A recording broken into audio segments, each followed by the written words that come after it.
राधे राधे सभी को। साथियों, आज हम कुछ इम्पोर्टेंट क्वेश्चन देखने वाले हैं।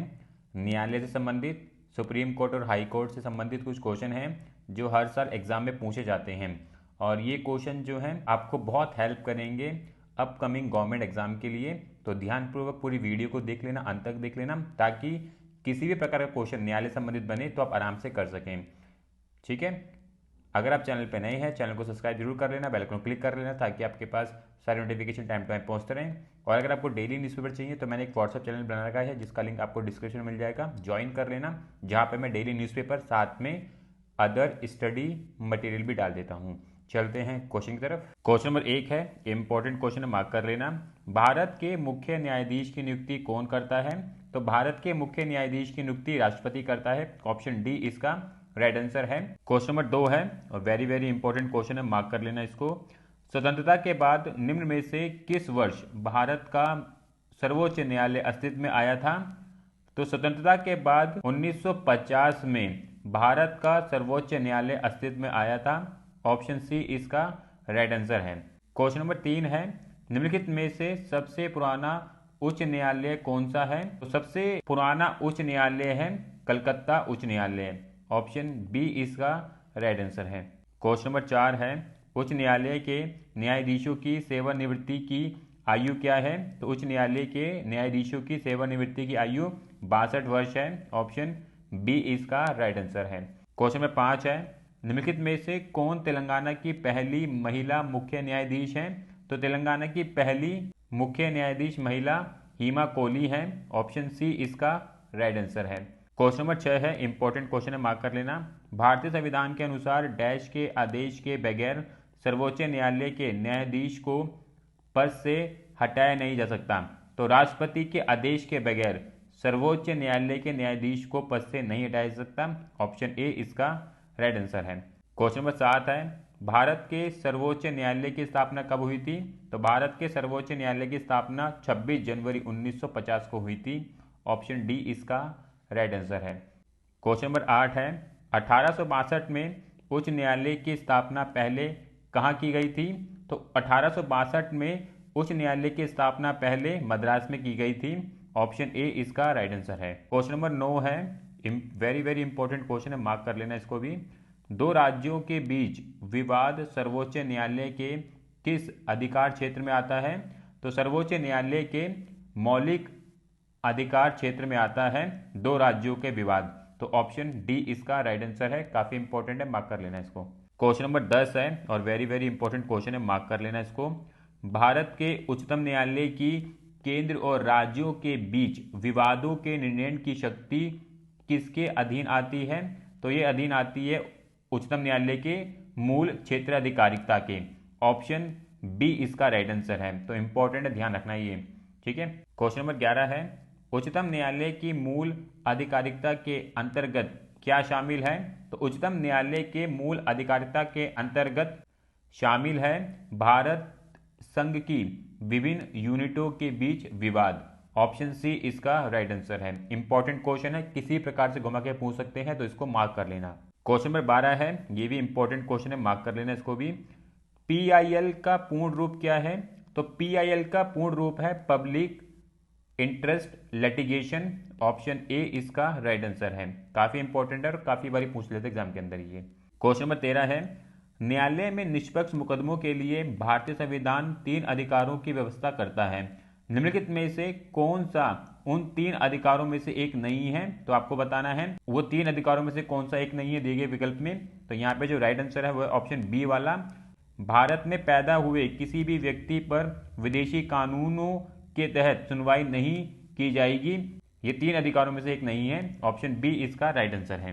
क्वेश्चन नंबर 14 है, उच्चतम न्यायालय के पहले न्यायाधीश का नाम बताएं जिनके खिलाफ स्वतंत्र भारत ने संसद में महाभियोग का प्रस्ताव पेश किया गया था।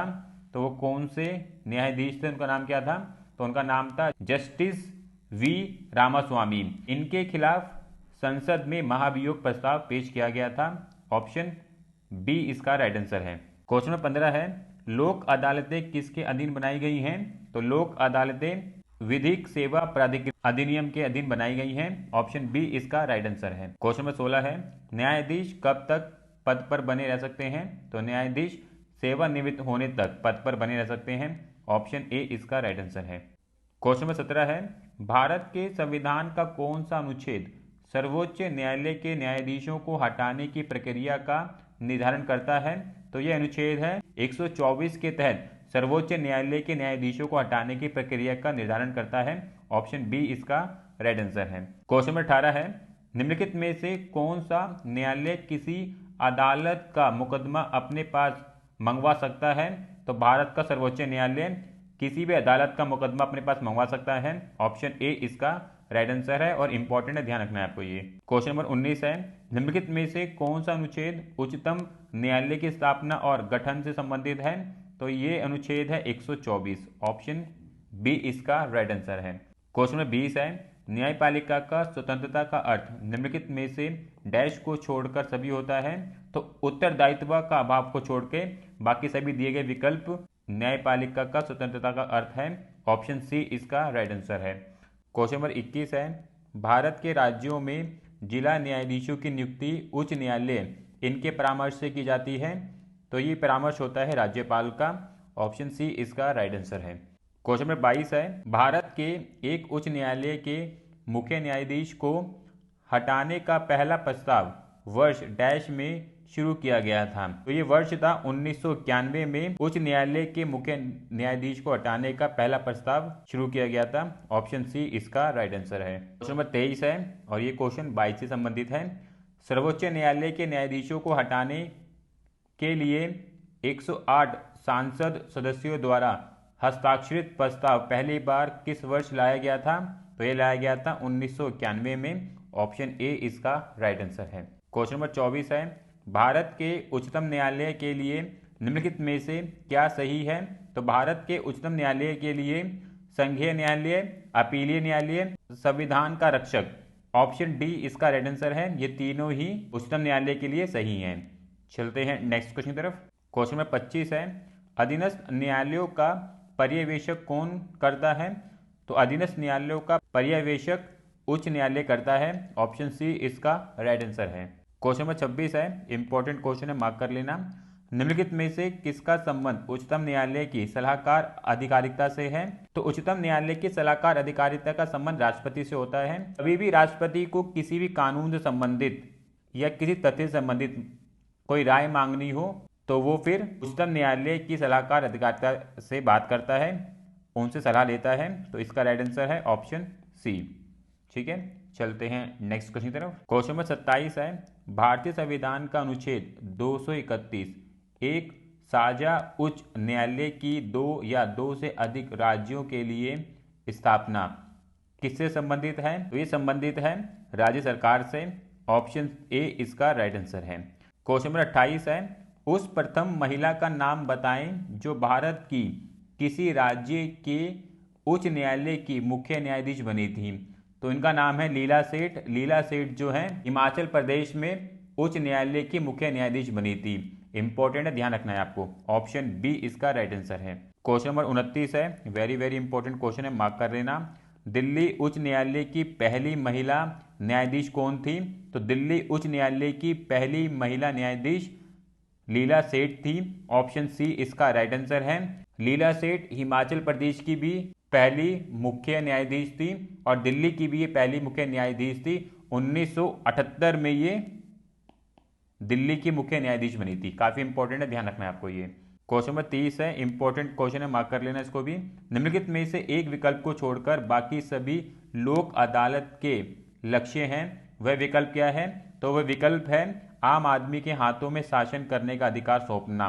ऑप्शन सी इसका राइट आंसर है। क्वेश्चन नंबर 31 है, भारत के संविधान के किस अनुच्छेद में कहा गया है कि भारत के क्षेत्र में सभी प्राधिकरण नागरिक और न्यायिक सर्वोच्च न्यायालय के सहायक के रूप में कार्य करेंगे? तो ये बात अनुच्छेद 144 में कही गई है। ऑप्शन डी इसका राइट आंसर है और ये क्वेश्चन इंपॉर्टेंट है, मार्क कर लेना इसको भी। क्वेश्चन नंबर 32 है, उच्च न्यायालयों और उनकी सीटों के संदर्भ में निम्नलिखित में से कौन सा युग्म सही ढंग से सुमेलित है? तो यहाँ पे जो सही सुमेलित है वो है उत्तराखंड नैनीताल सही सुमेलित है। ऑप्शन बी इसका राइट आंसर है।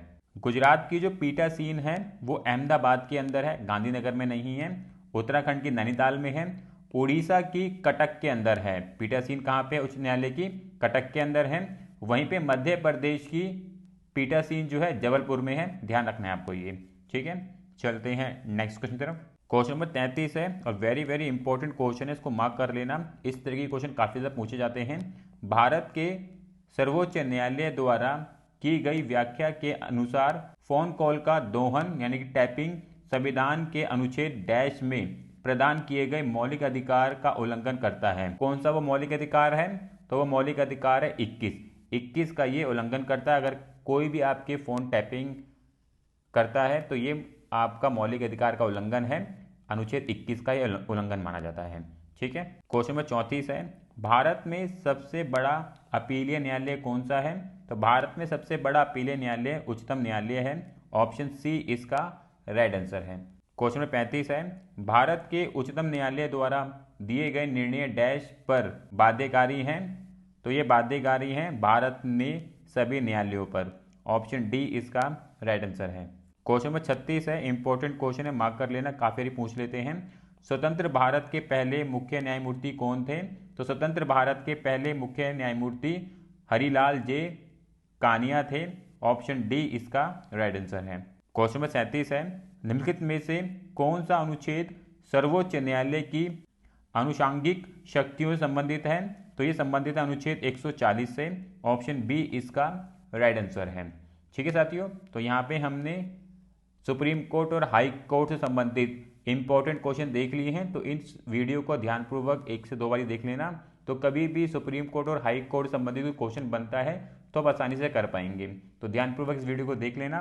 और भी इसी प्रकार की वीडियोज़ के लिए चैनल को सब्सक्राइब और बेल आइकन क्लिक कर लेना, ताकि आपके पास सारे नोटिफिकेशन टाइम टू टाइम पहुँचते रहें। और अगर आपको डेली न्यूज़पेपर चाहिए तो मैंने एक व्हाट्सएप चैनल बना रखा है, जिसका लिंक आपको डिस्क्रिप्शन में मिल जाएगा, जहाँ पे मैं डेली न्यूज़पेपर डाल देता हूँ PDF में। तो आप ज्वाइन कर लेना उसको भी। मिलेंगे नेक्स्ट वीडियो में। राधे राधे।